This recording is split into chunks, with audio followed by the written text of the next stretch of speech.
called We're Back, a dinosaur movie. Which, to start off with, I always thought was a Don Bluth movie.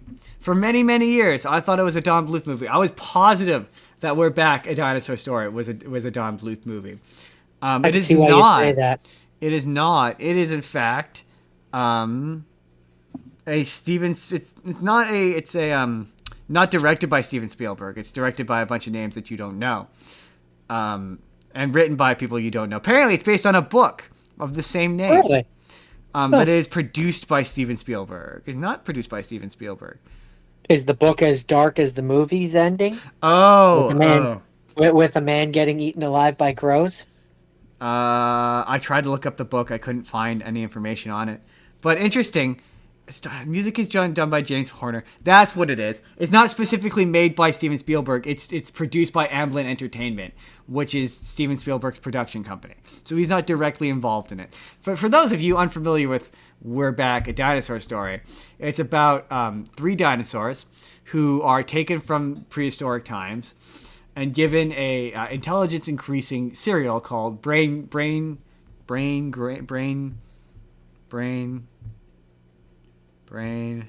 something. I said it with such confidence. Brain Grain. That's what it's called. They gives them a breakfast cereal called Brain Grain, which makes them hyper intelligent. It takes them to the future, to the present day, with the intention of them going to a museum where they can grant the wishes of all sorts of children. And along the way, they run into a little boy and a little girl who they get into misadventures, and they wind up at a circus with an evil bad guy who is the brother of the guy who gives them the Brain Grain cereal. The That's the, We're the, Back. the little kids who are just Lisa Simpson and TJ Detweiler. Yeah, kind of. Except for what's weird is the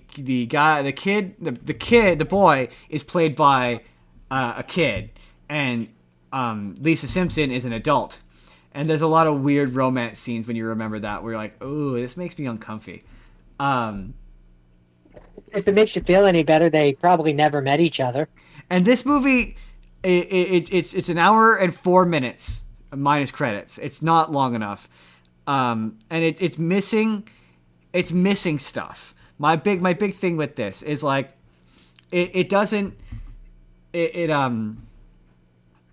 it's too short, so it really needs to like run through plot points. So it's a lot of like, wait, so this guy's from the future. How does he's got a time machine?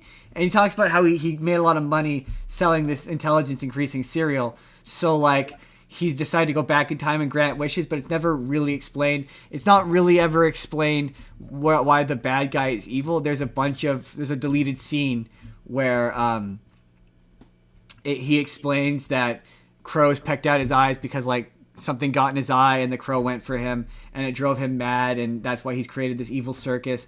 But it's not really. Not let fall how I lost my eye. But I will tell you, I was a boy. I was lying in the shadow of a berry bush taking a snooze.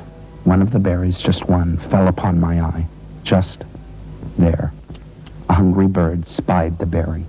It was a crow, I believe. He pecked for the berry, but got my eye as well. Senseless? Yes! I had done nothing to earn such a fate, so ever since I have known that the world made no sense and have acted accordingly. I have a peculiar fear of crows, so I keep them by me. I watch them with a real eye and a steel eye. I am afraid of them, but I am their master. I am the master of my fear. Will terrify my grateful audience. Oh, how you Explain. Like this movie could use, and I rarely say this about kids movies, but this movie could have used an additional 15, 20 minutes, maybe 30 minutes of just like it really wants to have this lesson, this moral at the end, because at the end the beginning of the movie is this. Oh yeah, that was the other thing. In the 90s, parents didn't really seem to care about their kids all that much, because twice in these movies there's a scene where a kid is trying to get food, and his other brothers and sisters are like beating him up and stealing the food, and he goes to the mom and he's like I'm not getting any food, Mom. It's not fair. And the mom's like, you're just going to have to learn to fend for yourself. And it's just like, you're on your own, kid. This is the bird, right? Yeah. Yeah, Good luck.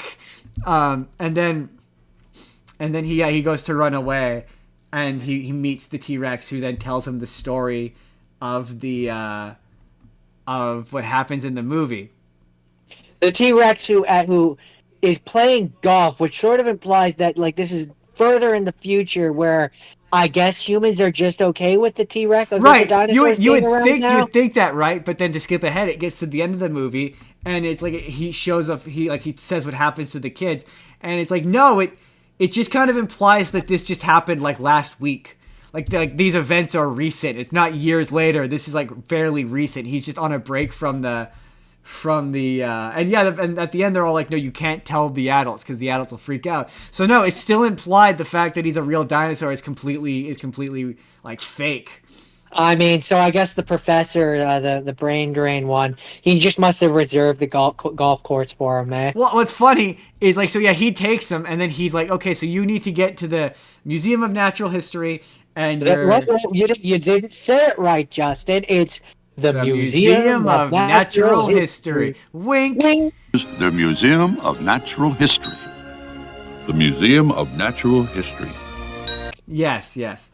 He says, okay, he's got to go there, and he's like, okay, watch out for Professor Screw Eyes, my crazy brother, and you're going to the thing. And then he just kind of drops them out of the hatch, and they land in the water, and they crash on top of the boy. I need you to go to this place. Good luck. Yeah, pretty much. And then he's like, wait, and so then they follow the boat, and the kid shows up, and he meets the kids, and they find out he's running away to the circus, so they go with him to run away to the circus or whatever. And then you see the lady from the Natural History Museum shows up to grab them. He's like, wait, why didn't he? And then you see later in the movie that the ship can land on the ground. So like, well, why didn't he just land the ship and wait for her to show up? It just kind of seems irresponsible of him to just drop these creatures who have developed intelligence, some intelligence. For less than a day, like childlike level of intelligence. For like an afternoon. An afternoon. Like, you're good, right? You can go to this place and not be discovered by humans who are gonna jump to conclusions and freak out. And like, so there seems to be this lesson that they want you to take away. Oh, you should value your family. Because the movie ends with the birds like the kid reconciling with his family, but there's nothing with the kids with their family. So and it's like, it's not much. I would add a scene at the beginning, keep the beginning bit with the bird, and have him be like, oh, you remind me of another little bird I know, another kid I once knew, and then show the scene at the beginning of the movie of him running away from home, and showing him with his family, and showing the family, and then also showing the girl, and just like 5 minutes, a 5 minute or 2 minute scene or whatever of what their family is like. And if you really want to traumatize the children, you make it when TJ Detweiler is running away. There's implied domestic violence, and a beer bottle gets thrown at his head. It's funny that you say that, because when he meets the girl the first time, she gets really upset. She's really upset. He's like, oh, why are you so upset? She's like, oh, I'm upset about my parents. And he's like, oh, why? Do they hit you? And like, that's how you know this takes place in the 90s. Right? Because it was okay to hate your children back then, Justin. It was absolutely okay to hate kids. No, you failed the test yet again. You failed the test every time, Justin. It was okay. It was socially acceptable does not mean it was okay. It was you okay. failed the test, and that's why you're not a parent. That's the reason why I'm not a parent. That's exclusively the only reason why you're not a parent. But it's funny when you watch these movies from when you were a kid, and you pick up on the things that you missed when you were, you pick up as an adult. Actually, you pick up things that you missed. So like the Triceratops, who's obsessed with eating hot dogs. It's funny now because a Triceratops would not be able to eat hot dogs. Like, not only does he not have the mouth, the teeth, or anything to chew it, his digestive system would not be able to digest it. Like, he literally wouldn't be able to eat hot dogs. But you could argue that the brain drain caused him to evolve, and so now he could. I mean, now he has the desire to, maybe, but he still can't digest them. Or could he? The other confusing character is, so the movie is implied that like, and here's another thing I would add is I would make it where I would show a scene earlier that explains, because there's a character in this movie played by Martin Short. Also, the cast in this movie is funny. It's got John Goodman, and I think it's his first voice acting role. And Walter Cronkite is the Walter Cronkite. yeah. There's a really funny bit at the end where he's Who's he playing? the professor, the good professor. Oh, really? Yeah, and then there's a bit at the end where they resolve everything, and it cuts to him, and he looks right at the camera and he goes, "And that's the way it is." And that's the way it is. That I never got. Never would have I gotten that. never got that. I'm like, oh, okay, because he's Walter Cronkite. Oh my god, that makes sense. That's fucking funny. That's a funny joke. That's funny. I appreciate That's that. funny. But there's like not enough time in the movie because it's only an hour and 4 minutes. There's just not enough time of them Wow. Is it really that short? it's an hour and 10 with credits, like an hour did not 14 feel with that credits. Did not feel that short. Yeah, as a kid. yeah, and so there needed to be more time of them at the circus. Like it's just too quick that the dinosaurs are like, and we'll go back to being animals again. I think they needed one more scene of them like trying to be dinosaurs, but not like at the circus, but not being scary. Like have a scene where like they're trying to be part of it and they're just not working.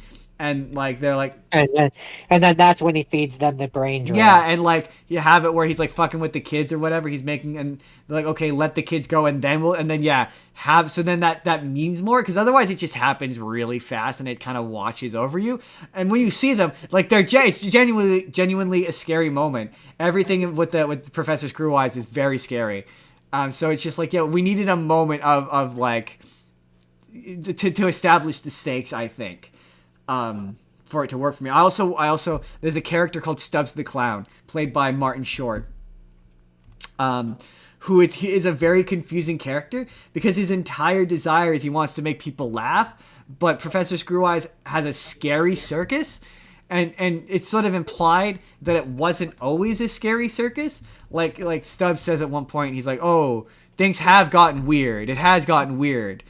It has gotten weird and scary around here lately, implying that it wasn't always scary. So I would maybe add more between Professor Screwwise and the professor, where you see them as younger men and have it where it's like they both had a dream of like granting wishes or whatever, and the professor decided to go into it with technology or whatever, and he decided to do the circus, and that's when he met Stubbs, and it started off as like a happy circus, and then yeah, the crow pecked out his eyes and he went insane, and then that's when the circus slowly got scary.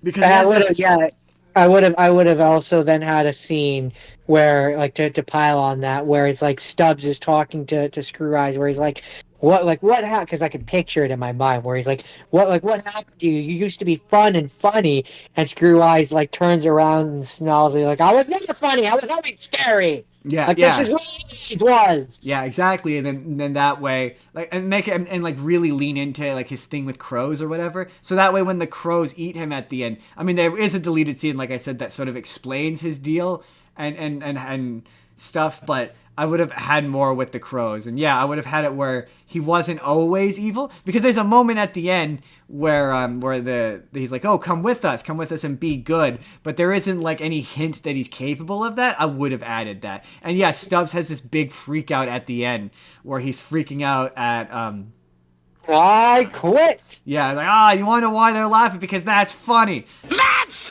comedy! That's a payoff to a bit. A lot of this movie, there's a lot of scenes which are like ending of character arcs that you never see the beginning of. Like there's middle and beginnings of character arcs that you never see the beginning of. And it would have benefited from, again, 20 to 30 minutes. Like if this were an hour and 45-minute movie, it would have been a much better movie. And yeah, very definitely there's an attitude that like kids are dumb. They can't sit through movies that are very long. But that was We're Back, a Dinosaur Story. I like that. I liked it still. I had fun. It wasn't as like weirdly agitating as another movie, as the next one.